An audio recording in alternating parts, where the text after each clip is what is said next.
Everybody got your phones? Can you find your phones? And then providing our invocation today is going to be none other than one of our fabulous members, Ashley Brower. Ashley's the founder and CEO of Max Strategic Communications. She's also a club director and chair of our speakers committee, as well as the Rotary Leadership Fellows and Emerging Leaders Committee. Sounds like some of us need to step in and help Ashley. Ashley, please join me. Thank you, Barbara. A Prayer for Peace by Thomas Merton. Grant us prudence in proportion to our power, wisdom in proportion to our science, humaneness in proportion to our wealth and might, and bless our earnest and will to help all races and peoples to travel in friendship with us along the road to liberty, justice, and lasting peace. But grant us, above all, to see that our ways are not necessarily your ways, that we cannot truly penetrate the mystery of your designs, and that the very storm of power now raging on this earth reveals your hidden will and inscrutable decision. Grant us to see your face in the lightning of this cosmic storm. O God of holiness, merciful to men, grant us to seek peace where it is truly found. All right, amen. Thank you, Ashley, very much. Now, joining me at the podium to lead us in our four-way test and the pledge is none other than a past president, one of the best darn presidents this club has ever had. Please welcome Gene West.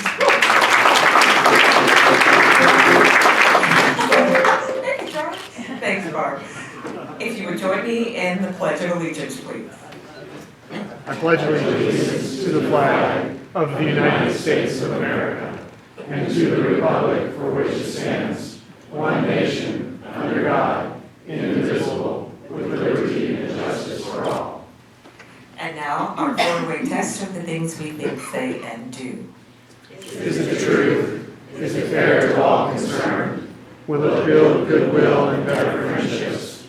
Will it be beneficial to all concerned? All right, thank you so much, Gene. All right, and now, fellow Rotarians, I want you to please welcome our guests. So find your way to the microphone, and remember, introduce yourself first, and then introduce your guest. Okay, the microphone is over here by the door. We found out that where we did it in the back of the room was a dead spot, and I just want to remind everyone to please put your meal tickets somewhere visible for our servers so they can see which meal you are getting. Thank you.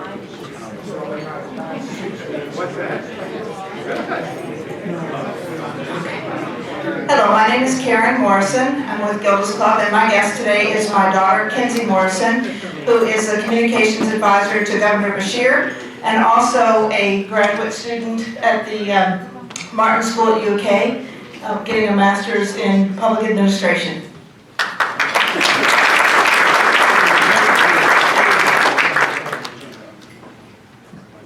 President Barbara, my name is Paul Bickle. My guest is Tom Taffel.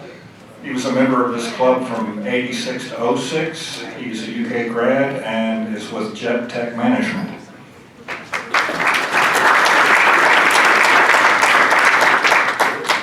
My name is Julie Schmidt, and I'm pleased to introduce a few guests. One is a KET coworker, Elizabeth Greenfield. Elizabeth, you'll stand up. She's our Director of Marketing and Communications and a UK grad. And I want to welcome Ron Gohagan, who is a member of the UK Board of Trustees, and his wife, Leslie Gohagan. Glad to have you both here. And Jay Lynn, who is on the executive team with Dr. Capilouto. I'm Mary Ellen Harnett, and I'm pleased to have as my guest John Kohlinger. He is Executive Director of Kentucky Refugee Ministries, with whom we will soon be partnering on a wonderful project. Hi, I'm Ashley Brower. My guest today is Casey Foley. He is a marketing specialist with the USDA.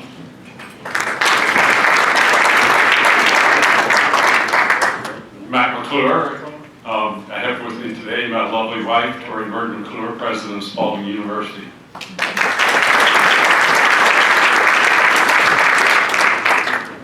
Rick Harding is is one of the first times a husband and wife team have had guests at the same meeting. No, my guest is Desmond Flowers, sales manager for Stockton Mortgage here in Western Kentucky.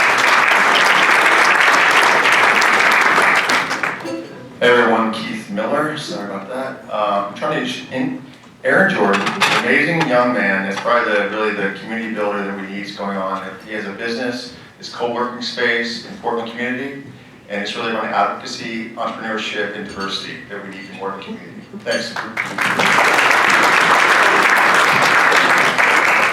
Hello, Dan Hartledge, here to introduce Jordan Harris. Jordan is a graduate of Penn State University and is with Deloitte, and was telling me that Deloitte has hired about 137 UK students over the last few years, so we're sprinkled around the Commonwealth.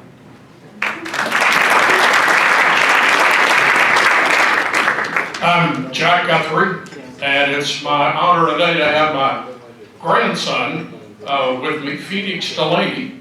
He will stand. Phoenix is the security manager at the Performing Arts Center, and also they handle the Brown Theater and Paris Town. So if you're down at one of the plays at the Arts Center, look him up. So, thank you.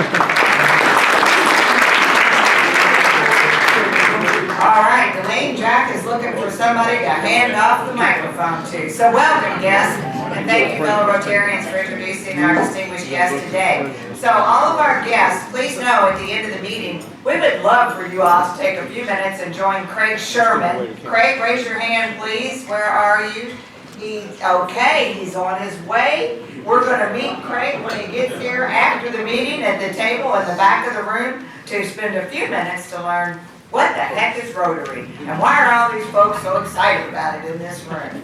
All right, so now, fellow Rotarians, I do want to take a minute and recognize several folks, our members, who've been very helpful. We want to say thank you to the Louisville Rotarians who were the hosts and the planners and the drivers, I think drivers as in automobile drivers for transportation, and the helpers who made the district 9330, that's right, North Island of New Zealand, made their visit to Kentucky a humongous success. So here we go. You see these? Oh, look at those fabulous pictures up there. All right. Paula Harshow, Chris Monzo, Karen Morrison, myself, and then Mark Worms. These are the folks who, somebody said, went above and beyond, but I mean, really, all I did was do what I do all the time. Kevin, I gave a little speech to the group, all right? And then I also want to thank, and please stand if you're in the room, Hewlin Farr, Paula Grisanti, Rick and Mary Ellen Harnan, the dynamic duo. Mike King is from South Oldham, Rick King, Molly King Smith, Deline Taylor, and yes, one of the best darn presidents we ever had, Gene West. All right, special thanks to all of you. All right, now I'm going to invite up to the podium with me and turn it over to, the Friendship Exchange. Oh, yes, I forgot to mention the two folks who actually made the whole New Zealand exchange happen would be Tom Crimmins and Susan Zepeda. I was just seeing if anybody was paying attention.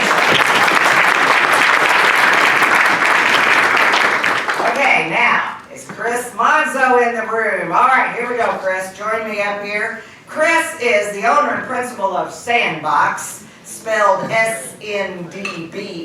I love that.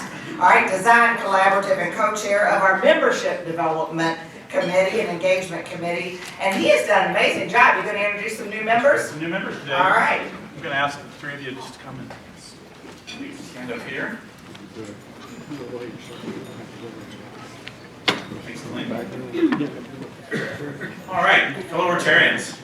It's our duty as our Downtown Rotary Club from time to time to add new members to our club so that we may not only increase our usefulness and efficacy as a club, but also to extend the spirit of Rotary in our community. So today it's my honor to welcome three new members to our club: Trudy Wheeler, Joseph Yerby, and Barbara Langford, who is returning to us from a small hiatus. All right, to the new members. You've been elected to membership in this club because we believe that you to be worthy representatives of your calling and to possess qualities that will permit you to exemplify in your public, business and social and personal life the true spirit of Rotary, which is service above self. You've been admitted not only to the Rotary Club of downtown Louisville, but to a worldwide organization of over 46,000 clubs. And by virtue of that membership to our club, you'll be welcome into fellowship into any of those clubs throughout the globe. The honor and privilege of Rotary membership carries with it some expectations, including to attend club meetings regularly and the events, and to perform your share of club service, and to put your knowledge and talents at the disposal of the club and its task of carrying the principles of Rotary, those of service and peace, into the daily life of the community. So I now formally induct you each into Rotary and present you with your Rotary pin.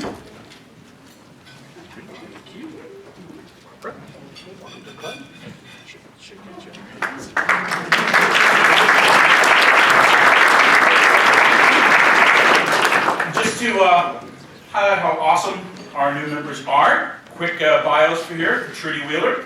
She's the immediate past president of the Women's Club, which we are sitting in right now. Yep. She passed the gavel yesterday, as I understand, the Women's Club Spring Business Meeting. She's a theater specialist with a Master of Fine Arts degree in drama from Trinity University in San Antonio, Texas. She recently retired from being a theater educator, having taught the Kentucky Day School, the University of Louisville, and St. Mark's School of Texas. The KCD Middle School Drama Club program won 5 national awards under her direction. Trudy's heart is filled in philanthropic endeavors. She is founder of the Sterling Service Tea Ministry at Christ Church Methodist, where for the past 19 years, she's been providing elegant tea parties for women with cancer. Trudy has served on the Future Hearing and Language Academy Board and the Louisville Deaf Oral School Foundation Board. Welcome, Trudy.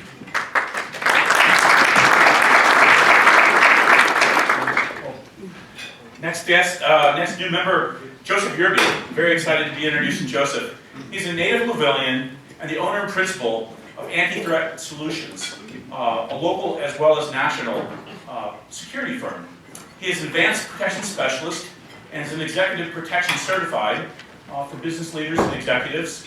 Travels around the nation, Washington, D.C. and the like, offering security and protection services to high-valued individuals. And he's a USCCA firearms instructor. It's a very good organization, one I actually belong to. Joseph, welcome. Thank you so much.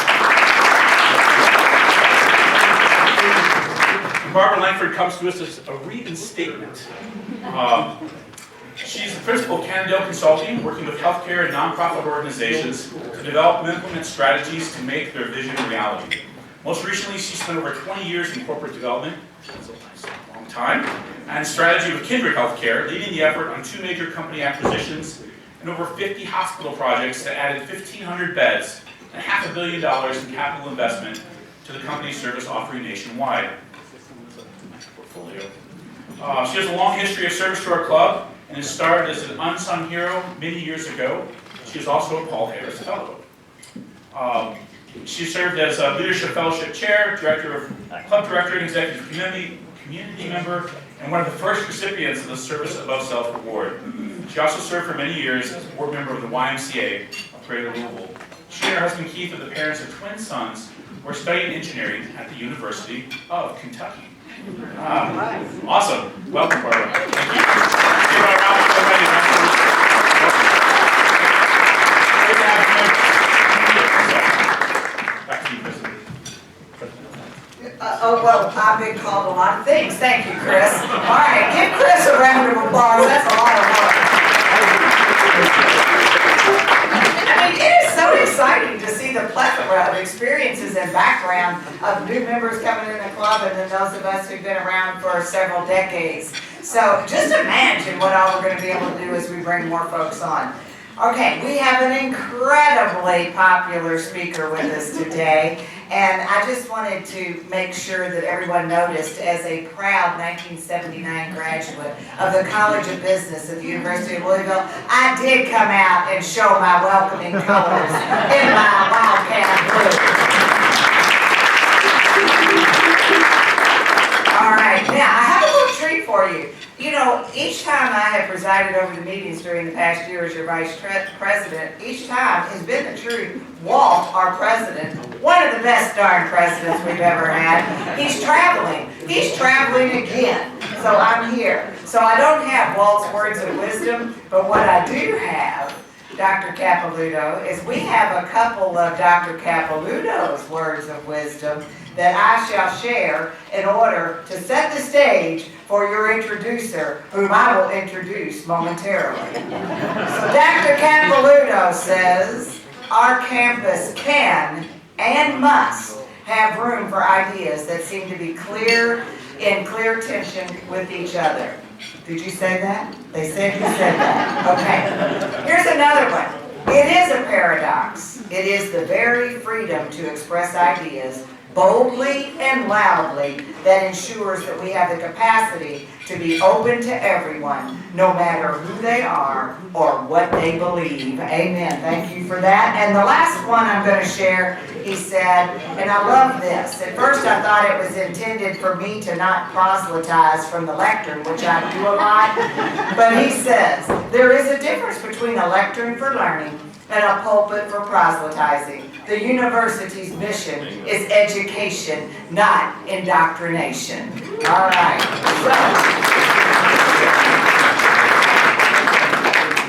All right, Rotarians and guests, I'm going to welcome now to the podium Julie Schmidt, Senior Director of External Affairs at KET, and one of the best darn past presidents we've ever had at Rotary. Julie, Paul Harris Fellow, please join me. Well, this is a real treat and an honor to introduce President Capilouto. His impressive bio was published in Spark, so if you all haven't seen it, you'll want to pull that up and read it. So we have plenty of time to hear from him. I won't go through that long bio because it is quite impressive, and I know you want to hear from him. He's a native of Montgomery, Alabama. Dr. Eli Capilouto holds several distinguished degrees. Prior to coming to the Commonwealth, he served as provost of the University of Alabama at Birmingham and dean of the UAB School of Public Health. While there, he did wonders that lifted up that institution's significance. The Commonwealth of Kentucky was most fortunate to appoint Dr. Capilouto as the 12th president of the University of Kentucky in July 2011, just 12 years ago. Through his vision, belief in the transformative power of education, his steady guidance, and his inclusive approach, he's lifted UK out of the really to unimaginable heights as the state's flagship and land-grant research university. The university has grown from $2.7 billion to $6 billion in annual operations, and through partnerships with the private sector and people that believe in the mission, he's boldly led transformation of UK's campus and infrastructure with investments tallying, listen to this, $3.7 billion in investments at UK in just 12 short years. The state-of-the-art facilities, and it's just a beautiful, beautiful campus for students and teachers and everyone, and we're just so proud of it, Dr. Capilouto. He's been laser focused on advancing our people and our Commonwealth, so please join me in giving him a warm, warm welcome to Rotary.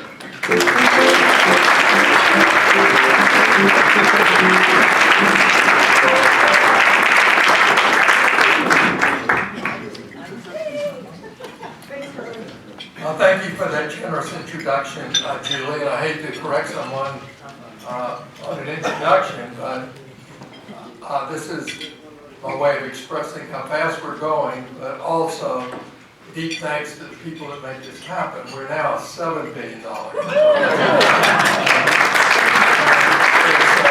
a testimony to the power of we, people who wake up every day with a single focus, and that is to advance Kentucky. And we share a lot. All of us in this room share a state, and we share fidelity to and a love for this community, which drives so much in terms of economic health, the potential growth of our Commonwealth. And we share a responsibility to promote and protect the future for Kentucky that we all want to be stronger tomorrow than it is today. And I know we also share this dream that I say often, and that is we want a healthier, wealthier, and wiser Kentucky. And only together can we do that. But I have to recognize that there is hurt in our community, and I truly can't comprehend again what this community is enduring over the news of recent weeks. Two of the victims of the horrific shooting at the Old National Bank were graduates of the University of Kentucky, Tommy Allen and Jim Clyde. And another victim, Deanna Eckert, briefly attended the University of Kentucky. And they were treasured friends and beloved family members who invested deeply in this community, and not only this community, but this state. And please know they were members of our community too. When I come to Louisville, or I meet people from Louisville, so often I hear them immediately connect with, so where did you go to hospital? It reinforces that notion of Louisville as a big, small town. It's also what I hear, another version of that when I travel the state, and that is, what county are you from? You know, all these things immediately bind people together in community, they cross time and place. It's what's magical and soulful about Kentucky to me. And our university community identifies similarly when we find graduates all over the globe and all across Kentucky who immediately abided by that identity of being a member of the Wildcat family.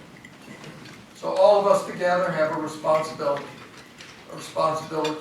to more deeply care, to more deeply support one another, and even though I know the words in no way can soften the gravity of hurt on many days, to know that we're here for one another, collective grief softens the grief of those who must bear it most intensely.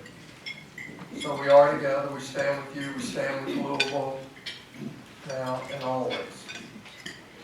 And we're committed to advancing Louisville, working with you and others, from our partners at the University of Louisville, to North Healthcare, from Mayor Greenberg's office and his entire team, and to the bourbon, food, and energy industries that are so vital to the economy here and across the state.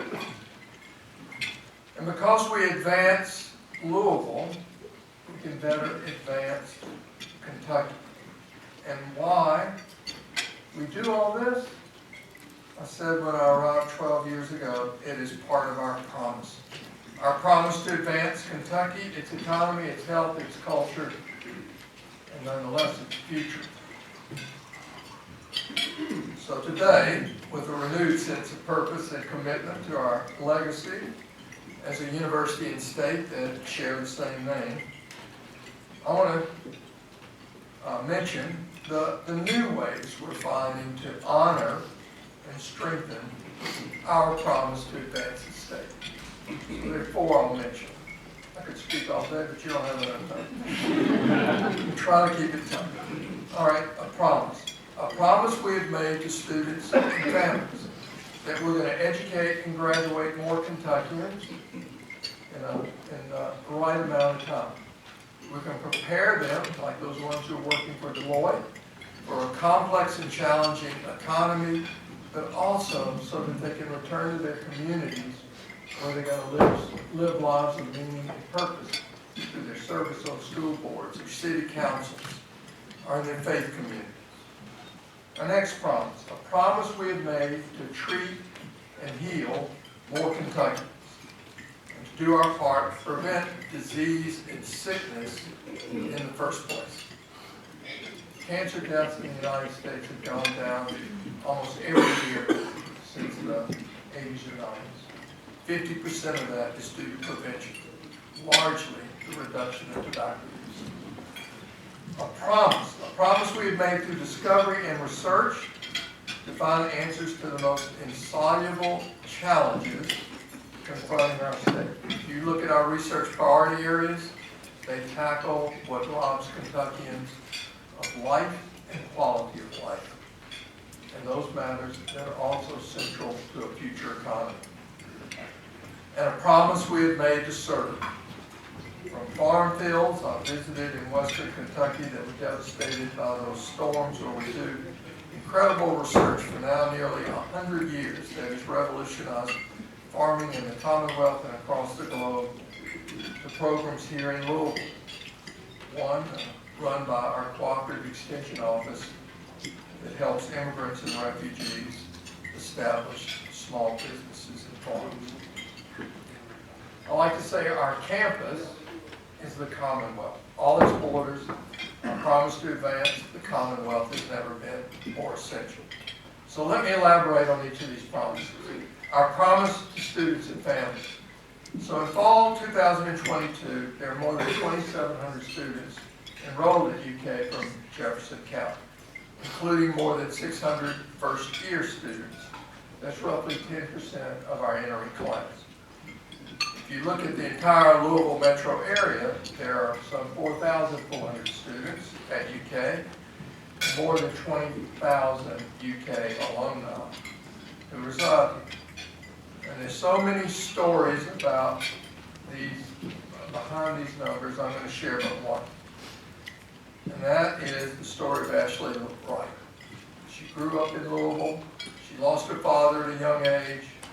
She and her family didn't have much at all. If she was going to college, she'd be the first in her family to go to college. But she had incredible determination. She always said obstacles wouldn't define her. They would encourage her to do more. Losing my father helped shape me, Ashley said. It's one of the main reasons why I pursued education at the University of Kentucky. Ashley worked her way through school, starting in Walgreens. She had incredible advisors and counselors and faculty that further kindled her passion for epidemiology and environmental health. So after walking across the stage a little more than a week ago with her bachelor's degree, she's going to return to pursue her Master of Public Health degree. Why? Because she wants to be instrumental in making a difference on those policies that can lead to a healthier Kentucky. So it is great to have Ashley Wright, but we all know people like her who are going to fight for a brighter Kentucky. We need thousands of Ashley Wrights.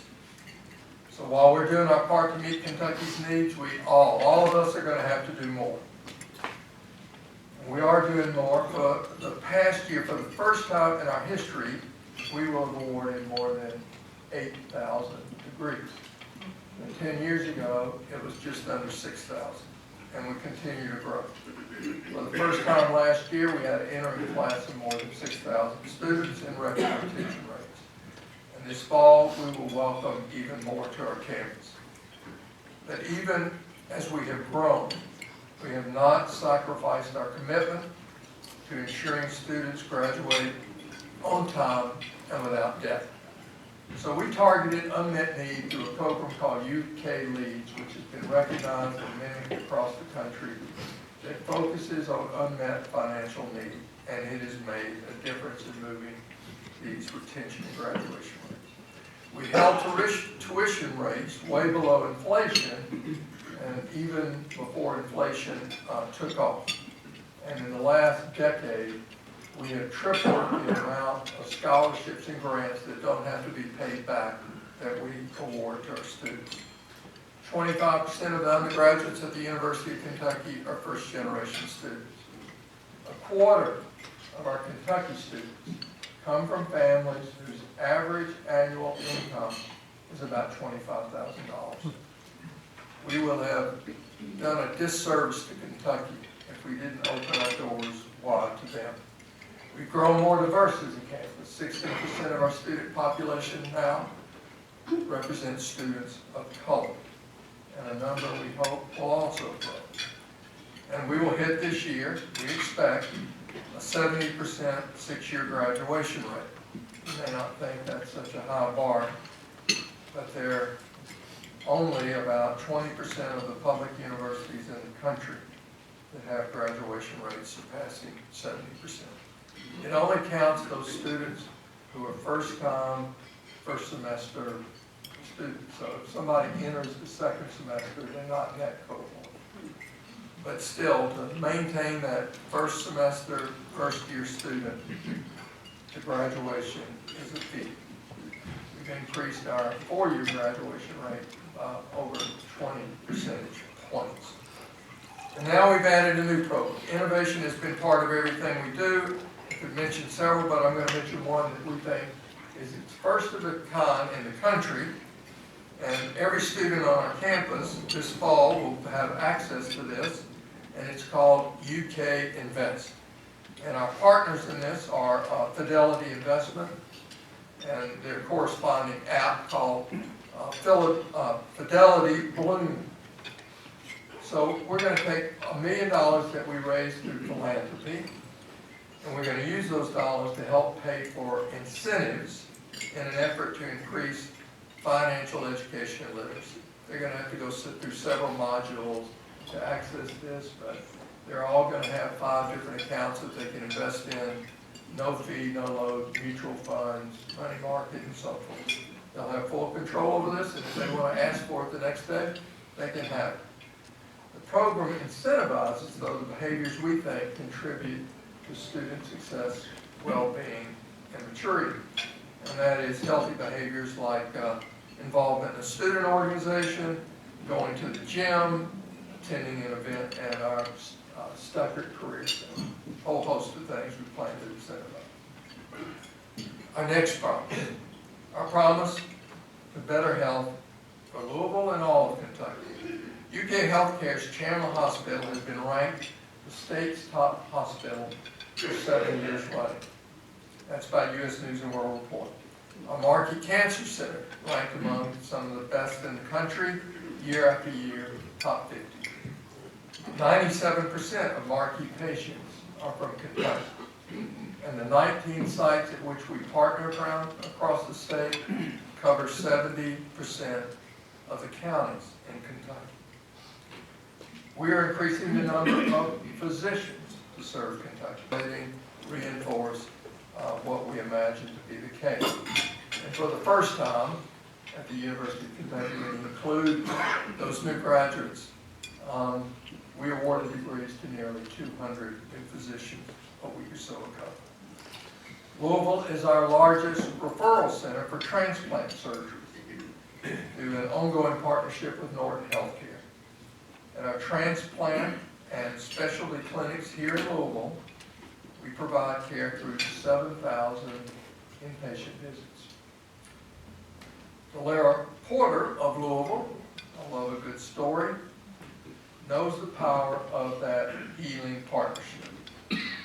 When Delara visited his primary care doctor last year, he was so fatigued that he couldn't complete his stress test. He was admitted to the hospital that day, based on a referral from his Norton physician. He had a significant cardiac ailment. He received a new heart and kidney. And today he said he is ready to start making plans again. It's like a second chance for everyone. Thirdly, I promise to make discoveries that transform Kentucky. For 4 straight years, UK has earned well over $400 million in grants that we have to go out and compete for nationwide. And much of that is focused on the state's intractable problems that I mentioned before.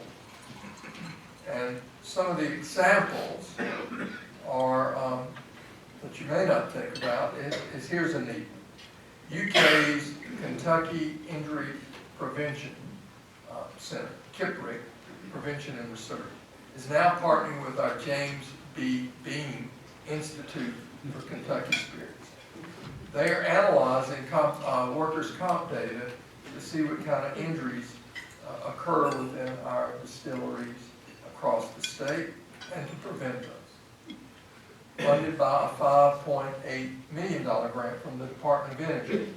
We are also working with LG&E on a first-of-its-kind deployment of a carbon capture facility and technology at Louisville's Cane Run Generating Station. And just in the last week or so, we were notified by the National Science Foundation. We, together with partners, there are some 30 or so, includes the University of Louisville, were awarded one of the first, what are referred to as NSF Engines grants. What this country is trying to do, if you see it reflected in the CHIPS or CHIPS Plus legislation that is passing Congress, and I want to tip my hat especially to Leader McConnell, is we need to catch up in manufacturing. We're behind in technology, and we need to do it in an accelerated way. So how can we bring,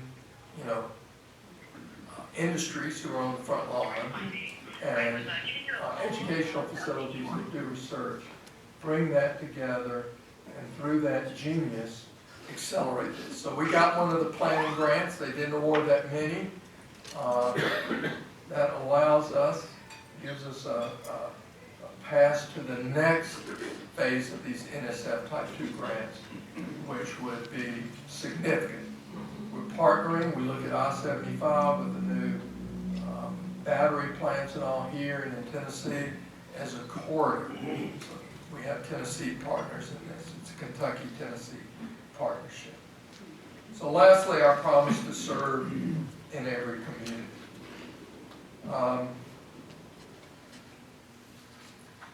Excuse me. So these are fascinating to me. There's an expression I like to use.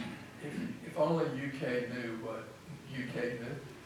If you're president of a $7 billion enterprise, you open the paper some days and say, I didn't know that. You got great people out there doing wonderful things. They don't have to check with you. And so I'm going to share a few of those. Okay? UK Healthcare that I mentioned earlier and Norton joined together with area hospitals to develop the first community-based stroke program in the region.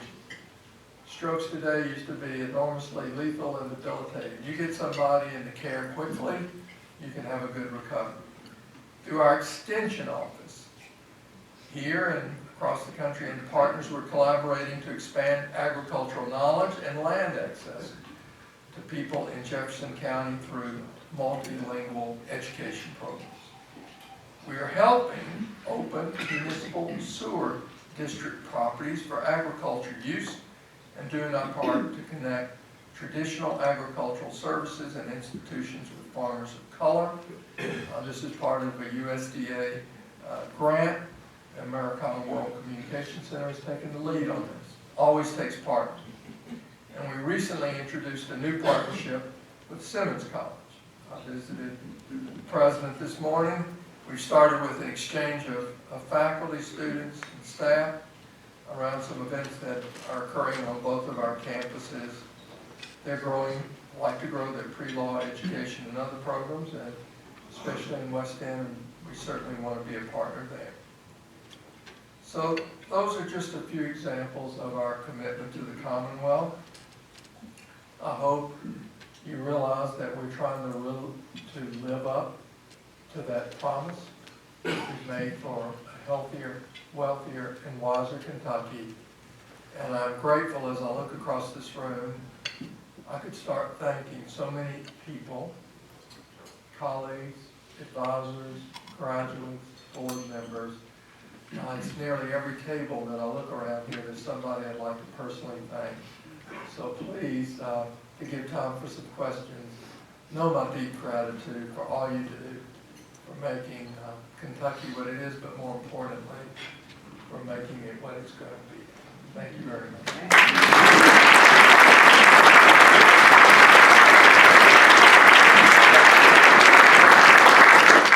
All right, well, Dr. Capilouto, that was amazing, and I love the fact that you framed it with promises. I think fellow Rotarians and guests, we ought to all give some thought as today goes on in this evening. What are each of us willing to promise and state it publicly, as you have just done. What a stroke of leadership and genius yourself. Another round of applause. He's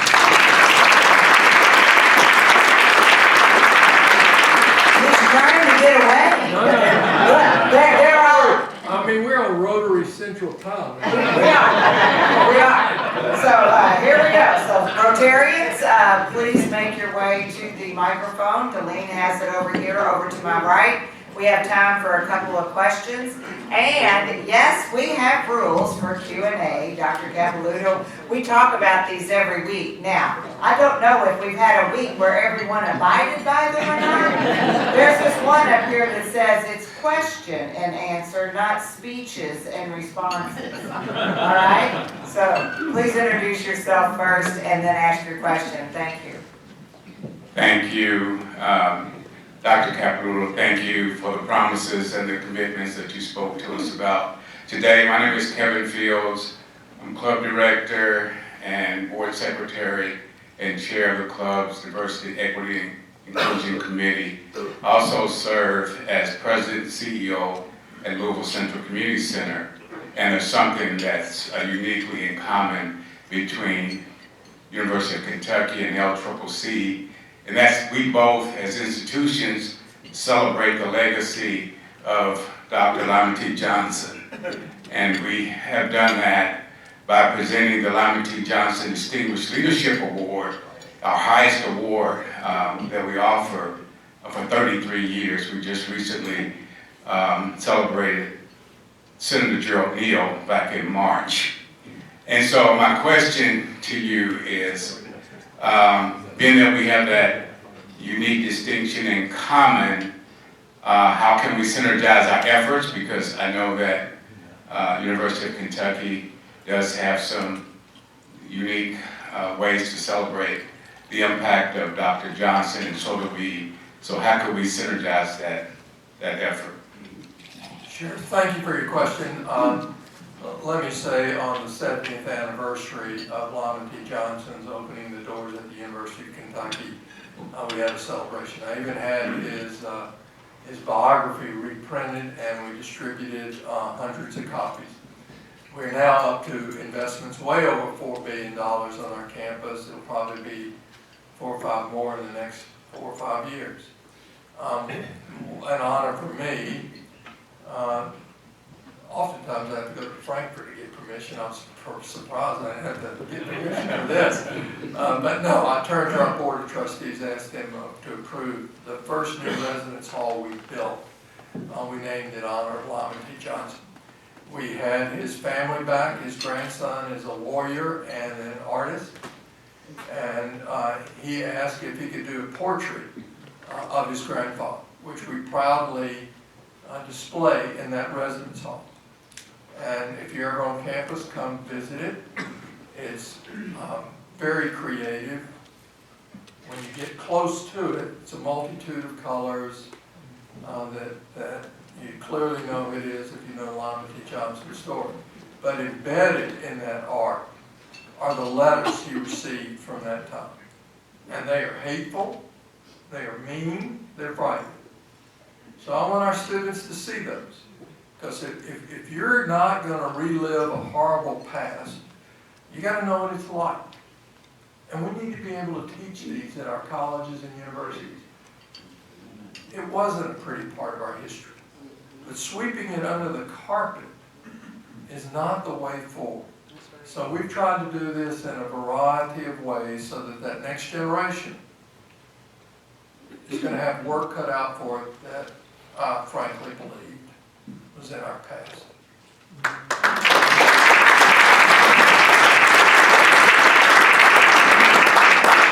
Barbara Langford. I actually just 2 weeks ago moved my twins out of Lyman T. Johnson Hall, and I can tell you that our work is extraordinary, and I have taken time to look up close. So thank you for the clarification and the explanation.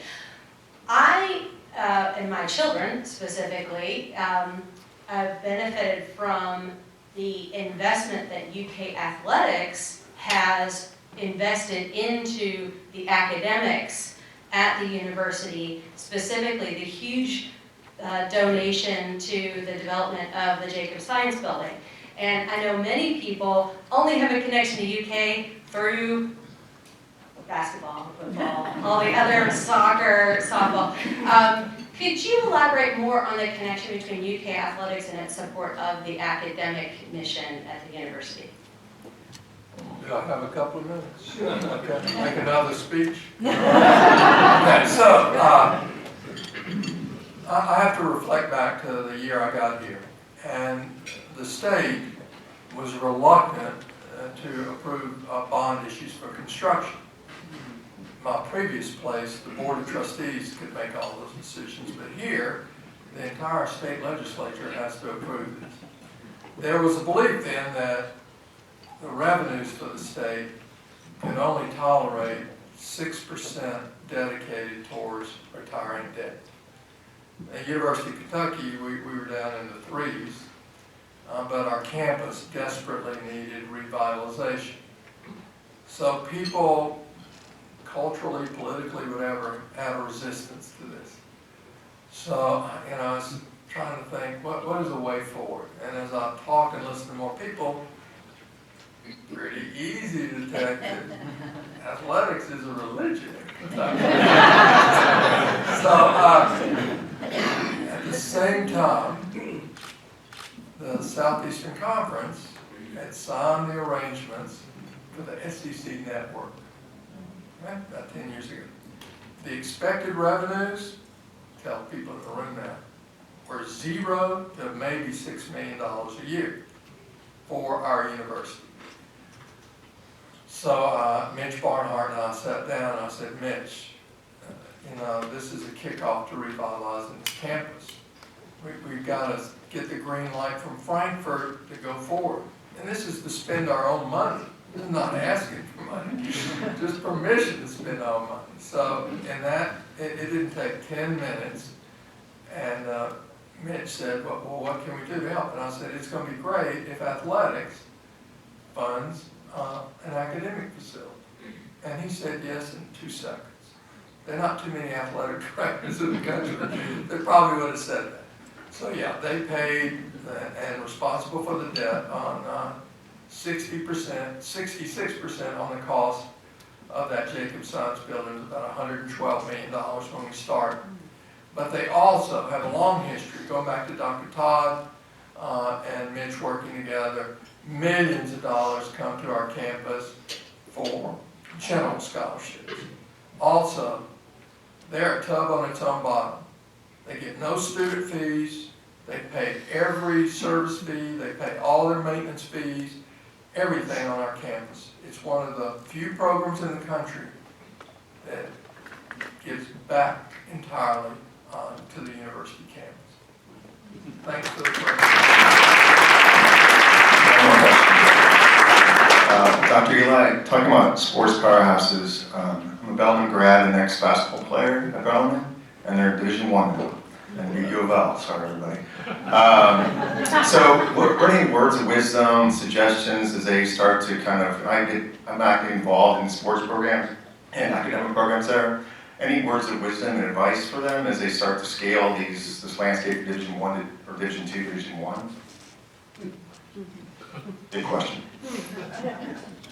Well, I think challenges await all college sports. Tori and I served on the NCAA Board of Governors together, and it was a delight for me to get meet her there. I should have driven down the road long before that. Our last visit, she gave me a copy of her book and said, you probably won't have time to read this. I had to make a 6-hour road trip after that. When I stopped, I read it from cover to cover. I didn't stop reading it. So it's a very powerful book that I appreciate. And the reason I share that story is that's what we want in college sports.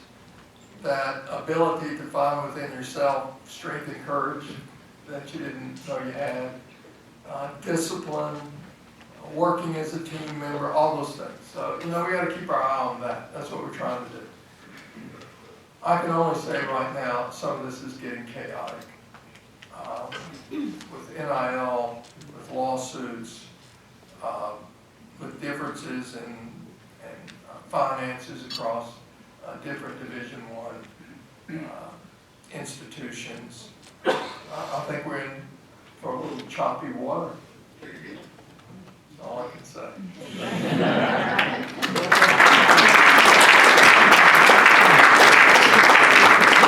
All right, fellow Rotarians and guests and Dr. Capilouto, if I have any Smokey and the Bandit friends and fans in the house, we got a long way to go and a short time to get there.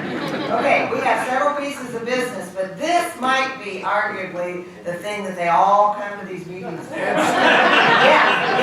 So, I'm going to need your help. You get to draw, and we are drawing. Get your blue tickets out, and Dr. Capilouto is going to read the numbers, and the lucky winner is going to win 2 tickets to the party on June 11th at Craig Sherman's house. Everybody say ooh-ah! All right, 242-1035.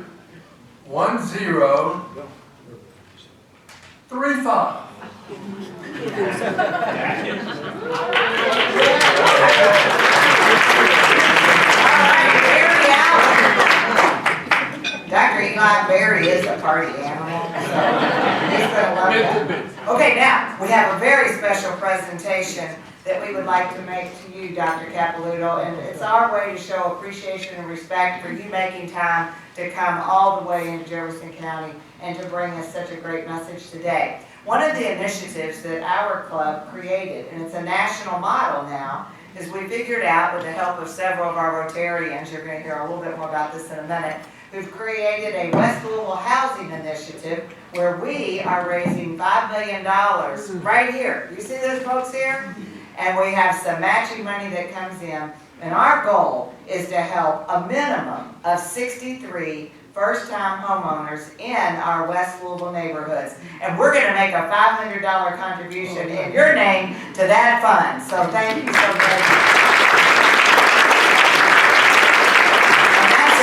It is suitable for framing to hang on to the wall. Fellow Rotarians, if anybody visits Dr. Capilouto, when I know you will, in his office, let me know where he hung that.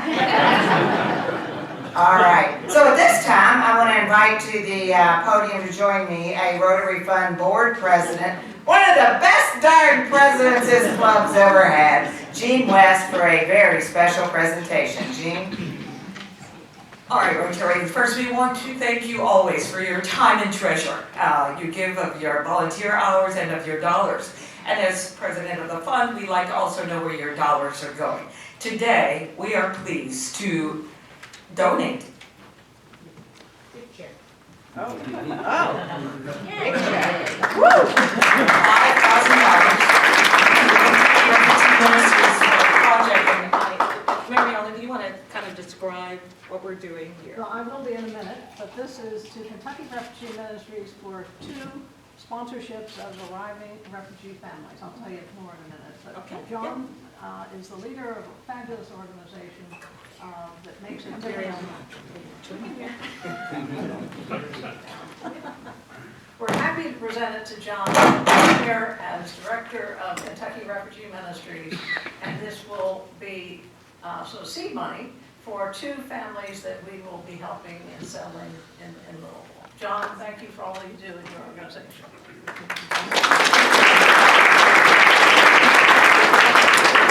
And here's the real check.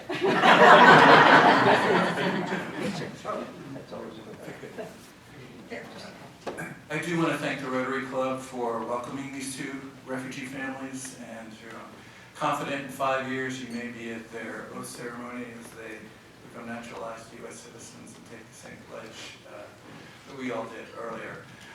With President Capilouto here, I do want to express my appreciation for the University of Kentucky, which awarded this year's Global Impact Community Partner Award to Kentucky Refugee Ministries.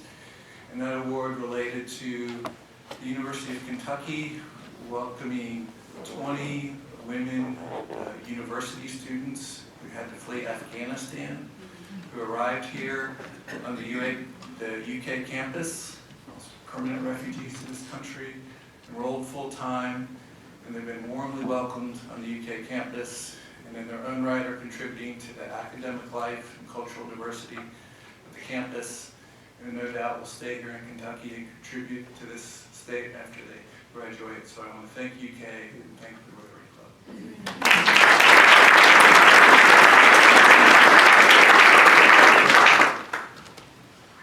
With money in hand, for rent in particular, now our service portion begins.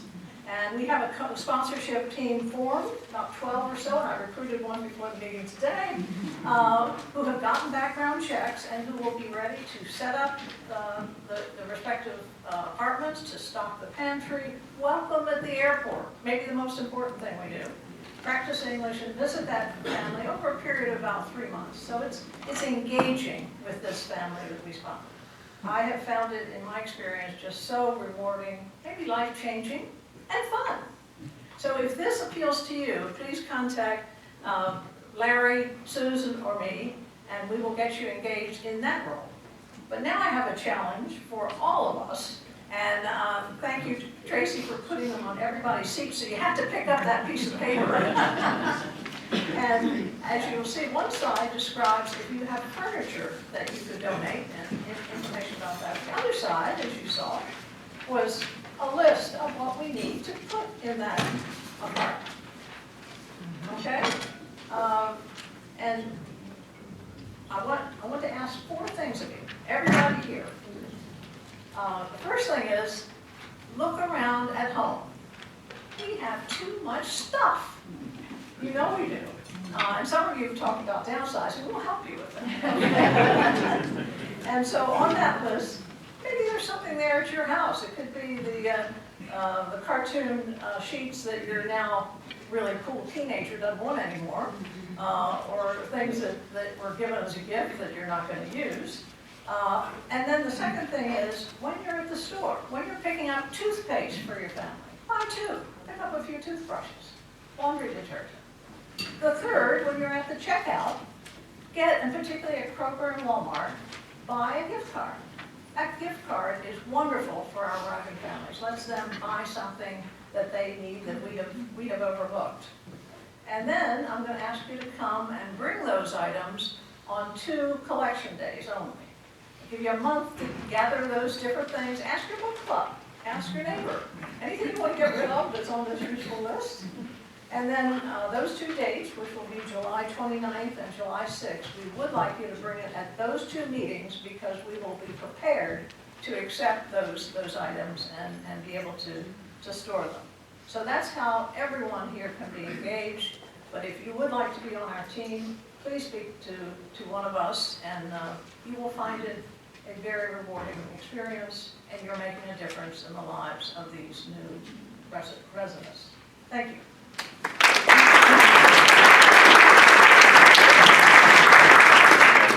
Thank you all so very much. And before Larry Sloan leaves the front, Larry, I want you to stay with me for just a moment. I'm going to do something you didn't realize I was going to do this. Okay, so Larry leads so many amazing initiatives for us, and I know you work really hard to make this coming Saturday's Habitat Build a success. You still need some volunteers. I sure do. Okay, so we need volunteers to come out. So please see Larry after the meeting, and you may have a friend or a grandson, a grandson that I think that works at the Kentucky Center or Paristown. So guest anybody that would like to join Larry on the build. And what's really special about our Habitat Build this weekend is we're going to be putting siding on the frame. Yeah. Do y'all know how exciting that is? You have to pound a nail without hitting your thumb. Right. And so Larry, I have experience in doing that. I was on the siding crew at one point after I almost fell off the roof. I used to be on the roofing crew, and then they also put me on the truss crew. And the whole reason I got on the trusses crew was because I had the loudest mouth, and you have to yell from the front of the house to the back of the house to get them up the ladders. So please come out this Saturday, and what's incredibly significant and inspiring, this house, the blessing of the home, will be happening, and it's for 2 refugee families, people from Syria and Jordan. So Rotarians, come on, we can do this. All right, Larry, thank you. Round of applause for Larry. All right, I did say we got a long way to go and a short time to get there. We're almost there. But before we go anywhere, I'm going to invite now the one, the only, Luke Schmidt, President, CEO of L.B. Schmidt & Associates, to the podium. Past president and one of the best darn presidents this club has ever had. Luke? Thank you, Barbara. I was wondering if I was going to get that best darn rating, and so I appreciate that. I'm really very pleased to present a very quick update on our signature West Local Housing Initiative. My partner in crime on this project, Denise Sears, was not able to be here today. But first, as I always do when we give an update, if you have made a pledge to this initiative, please stand so that we can recognize you. Please stand.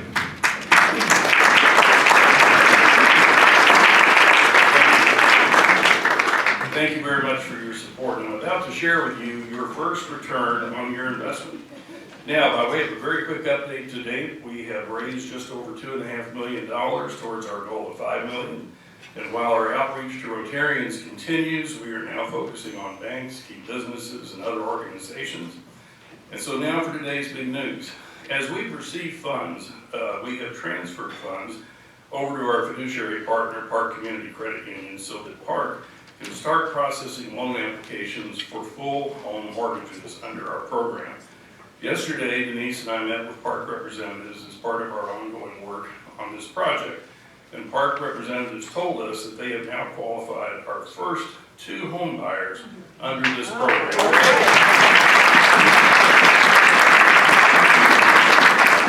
This is a terrific milestone. The first buyer expects to close on their new home in about 3 weeks. The second buyer has been pre-qualified and is now actively searching for a home to buy in one of the non-traditional neighborhoods of West Lowell. And then more importantly, we learned yesterday just what kind of an impact this program has already had, pardon me, and will continue to have in West Lowell. And I want to share a quote with you from one of the Park representatives that we met with yesterday as she was updating us on this program. And it says, quote, "I called to let Ms. Smith know that she had been approved for the Rotary Club loan. She had to end the call because she could not stop crying tears of joy. She later called me back just to ask, was this real? This program was instrumental in making her dream of owning a home a reality," end quote. I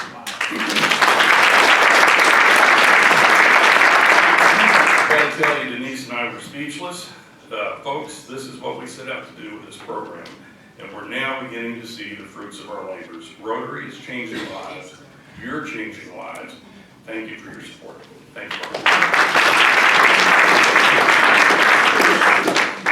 Okay, and we have one more request for volunteers. In case Saturday is not an option for everybody, don't worry. Next Wednesday on the 24th, I think see David Snyder or Larry Sloan. There we go, David standing up and Larry, because we've just talked about housing. All right, my brothers, my sisters, I am going to proselytize from the pulpit, Dr. Capilouto. We're all put on this earth to help our brothers and sisters find food, clothing, and shelter. We got the shelter going. We need some food help, seriously. We need help from folks volunteering next Wednesday at Center Ministries to serve food. So see David or Larry for that. Okay, we really are in the home stretch. Let's see. Fellow Rotarians and guests, you're welcome to come back. Next week, we got a really exciting speaker. Our speaker is going to be Tom Hallion. He's a retired Major League Baseball umpire. He's going to tell stories. Charlie, where are you on the keyboards? We need to have a little take me out to the ball game. You all, if everybody could kind of sing the first phrase next week, not today, introducing our speaker, I think that would be a heck of a lot of Rotarian fun. Okay, make sure you sign up for the meeting next week. There's QR codes on the table. There's a link in your Sparks. And Delene, I think everybody's been admitting they're reading 100% of Sparks these days. Okay, that's our online newsletter. I don't think that beats the 4-way test, Barbara. Okay. Okay. I had my fingers crossed up here. Guest meet. Did Craig Sherman ever show up for the meeting? Craig, we called you out for being late, buddy. Okay, Craig's over here, guest meet Craig, and then don't forget, you guys, take a minute and stop in the Carriage Trade shop downstairs. Amazing. There's somebody in your life that wants you to buy them a gift, and it might even be yourself. All right, I get to do the favorite thing at a home meeting. We are adjourned.